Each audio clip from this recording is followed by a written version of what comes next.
What's going on, wrestling family? Welcome back to the channel. Happy Throwback Thursday. And in honor of Throwback Thursday, we got we got this right here, guys. So apparently, the Macho Man Randy Savage in the early 2000s dropped a diss track for Hollywood Hulk Hogan, a rap diss track on Hollywood Hulk Hogan, which I'm shocked by. I've never known anything about this. I heard that he was rapping, but I thought it was like for kids shows, like he was probably like freestyling with the Teletubbies or something like that. But I didn't know he was serious about it. He's serious about this. So after barring up Hulk Hogan, after killing him on the track, he decided to himself, like, hey, this track is too fire. I can't just keep it as one song. What I'm going to do, the streets is hungry. I'm going to feed the streets. Big Machi Mach got the streets. So I'm going to add 13 songs to this and create an album named after the diss track that I came out for Hulk Hogan. And here we are. He has an entire album. And I was shocked by this because I was listening to WWF Aggression just to get some nostalgic vibes. You know, I still like that album. But one of his songs came up and it was Be a Man. And the first thought was, is this somebody impersonating him, trying to be funny? And then the other thought was like, okay, this may be like an AI album. Because, you know, like with AI nowadays, they got like 7 Drake albums, 18 new Tupac albums, 30 new DMX albums. Like, they're going crazy with the AI stuff. So I thought that that was the case for this.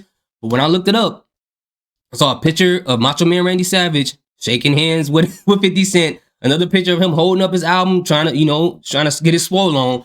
And it's a real thing. It's crazy, but I want to go ahead and listen to this. But before we get started, hit the subscribe button if you haven't already. I'm going to listen to like little pieces of each song, and then I'll give you guys my reaction to that. But also, I have a question. The album cover, okay? I have a lot of questions about the album cover. It is not even just about the fact that he's leaning over to the left. I'm trying to figure out what exactly is happening here. I don't know if he's having a hard time putting the chains on or having a hard time taking the chains off. It looked like he's doing a little of both, or he's dragging something with the chains and walking with it. I don't know. I guess wearing a black bandana and wearing chains and some leather, that makes you look very, I don't know, aggressive and scary and things like that. Maybe that's what he was going for here. But anyway, let's get into the album. If they cut this off, it's due to copyright, and I'll give you my thoughts about the full album after I listen to this album. So either way, you'll hear what I'm thinking. Let's get into the first track. It is called The Intro. So if you made it to this part and you didn't get to see me react to each song on this album, cut that part out due to the copyright issues. If you heard the whole thing, obviously I didn't cut it out.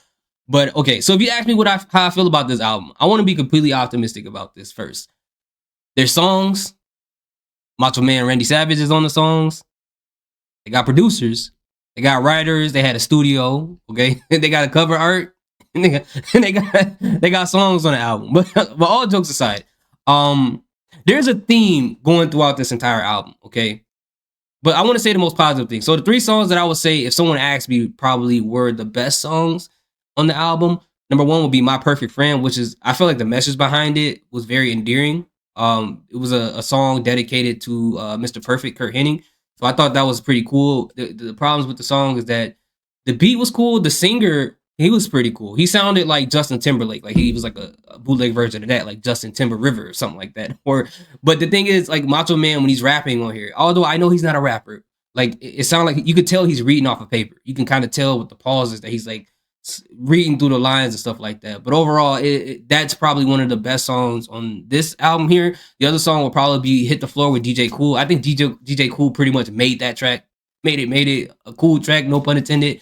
And the other song, maybe Remember Me. But overall, to be honest with you, I feel like this entire album, it wasn't good. Like, I'm not going to say as far as like saying it's terrible. It's very close, but it's just not that good. Because I can't get mad at somebody for going after something they're passionate about. And just because you're passionate about something doesn't always mean the results are going to show how passionate you are about that. But it doesn't mean that people shouldn't be able to chase after something they're passionate for.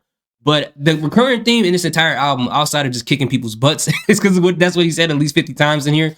It feels like that Macho Man was kind of formulaic, or whoever worked with him on trying to make this album the most success that it could be. From what I heard, it only sold 75,000. He felt like it should be up there in 750 or something like that. But it feels like they took a bunch of reference tracks for other rappers who were popular at the time. Like, if you didn't see my reaction to it, there's a song. What was it? There's a song on here that sounds like it could be like a Limp Bizkit reference track, right? Which the singers or whoever put it together sound like Limp Muffin or something like that, like a bootleg version of that. There's another song, I think, Remember Me, that sounds like it could be an East Coast track by like J-Lo or Shanti back in the early 2000s, something like Ja Rule would listen to. So a lot of the songs sound like they're just a bunch of reference tracks for other rappers. and maybe his team just paid for them. The ones the rappers rejected, he took them and made songs out of them. And it sounds messed up from a creative standpoint, but if you're a person who's not a rapper, who don't really care about the craft like that, who's just trying to find a way to be as successful as possible, I don't recommend this, but he just did that. That's what it sounds like. Now, the thing is with Macho Man Randy Savage, throughout the album, it sounds like that you can tell that he's reading off of the paper, right? You could tell he's going from line to line to line. Now, he's tried his hardest. He switched up flows, he got aggressive, he tried to put some passion in there, but at the same time, the thing is with Macho Man, again, he's not a rapper. It doesn't matter how good the producing is, whoever's voice is on the track can ruin the entire song. And in some of these cases, that's the case with him. And some people's voices aren't great with certain beats. You know, you got to figure out which beat sounds great with that rapper, or at least get him some practice in. But that's what's going on here. It doesn't really sound like most of these match with his voice. And he has a rather unique voice. So that's the job of the producer, to figure out what makes sense for his voice and things like that, and for the writers and whoever else is involved in the team. But at the end of the day, I still think that is interesting that he came out with an album. This isn't like the worst rap album I've ever heard from like a wrestler or somebody who's in sports. Remember back in the day, I think Roy Jones Jr. came out with an album from the group called the Body Headbangers.